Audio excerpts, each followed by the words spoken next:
I'm Kaylin Lepre with Mammoth Lakes Tourism, and today we're at Mammoth Brewing Company's Taste Room with co-owner Sean Turner. This segment is brought to you in part by the Yosemite National Park that wants to remind you, leave no trace. And you've created these incredible cans to do so. It's true, actually, and that's a good lead into the aluminum cans. We were one of the first microbreweries to actually start packaging our beers into cans, specifically because Mammoth Lakes, we are the gateway to the High Sierra, at least from the east side, and we have so many PCTers who are coming through right now who stop into the tasting room, do a little sampling of the beers, pick up a six-pack of cans to go cool off in the stream when they get up into the high country. And the beautiful thing is that they crush down to less than a half an ounce pack out. And that's the whole reason why we adopted craft beer in aluminum cans. And I love our packaging on the aluminum cans. We've had a lot of fun with it. So I completely agree. You even wrote it on here, pack it in, pack it out. Yep. And every ounce does matter when you're backpacking, so. That's exactly right. Crush it, recycle it, grab yourself another six-pack with that money. So Mammoth Brewing Company has an incredible history and story. Give us a little lowdown on where it all began. Yeah, you bet. Mammoth Brewing Company started as a brew pub addition to Whiskey Creek in 1995. Since then, we have quadrupled in size. In 2006, we did about 1,600 barrels. This year, we're going to do just under 8,000 barrels. Our number one customer by far is Yosemite National Park. We only distribute up and down the Eastern Sierra, Yosemite National Park, Tahoe, Truckee.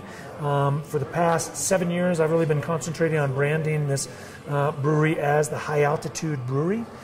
We are the highest elevation brewery on the West Coast, brewing at 8,000 feet, which is kind of unique for us, is that at 8,000 feet, water boils at 198 degrees instead of 212 Fahrenheit. So consequently, the boil, we get a soft boil rather than what's considered a hard boil, and that lends itself to a much softer flavor profile that Mammoth Brewing Company is known for and has won so many awards for. Just 2 weeks ago, we got a gold medal at the California State Fair for our IPA 395, which is actually this one right here, which is dry hopped with desert sage. Very, very unique flavor profile that no other brewery is doing on an annual basis because we brew surrounded by desert sage and juniper pine. I mean, I feel like every beer has an incredible story to it. You guys have so much information. So it's all incredible. Thank you. That's what this tasting room is all about, because we invite customers to come in. We've got a list of the beers here, and what we do here is we start people on a flight of 9 different beers, 2-ounce pours each, and we go from the lightest style all the way up to the more aggressive hoppy beers, because we would slowly want to introduce your palate to the different beers. What we do here is it's a great education not only about Mammoth Brewing Company beers, but how craft beer is made in general. There's 4 ingredients in beer: water, yeast, malted barley, and hops. And it's great being able to talk about the differences between the 2 different beers. And that's the whole goal of what we try and do here. We close at 6 p.m. You know, we only do tastings, and it's really about educating the consumer to what beer is all about. That's our goal. Yeah, well, that's great, and that's what we need, so that's perfect. So, I mean, thank you so much for all these incredible tips. We're going to have to come back and do more because there's so much information here.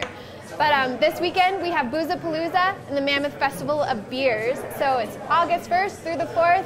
Come up and enjoy. It's going to be a great event this year. It's, I think people will be very impressed with how we've expanded and improved the wood site for the event. We've got nearly 80 microbreweries that are coming to this event. None of them are owned by Bud Miller and Coors. They're all craft breweries as defined by the Brewers Association as being small, independently owned and traditional ingredients. And it's great being able to showcase these American-owned breweries in such a natural setting up here in Mammoth Lakes. Wow, well, thank you so much for your time and educating us. And thank you guys for tuning in. This has been your weekly reminder that the mountains are calling. Cheers. Cheers. Great, glad to have you. Yeah.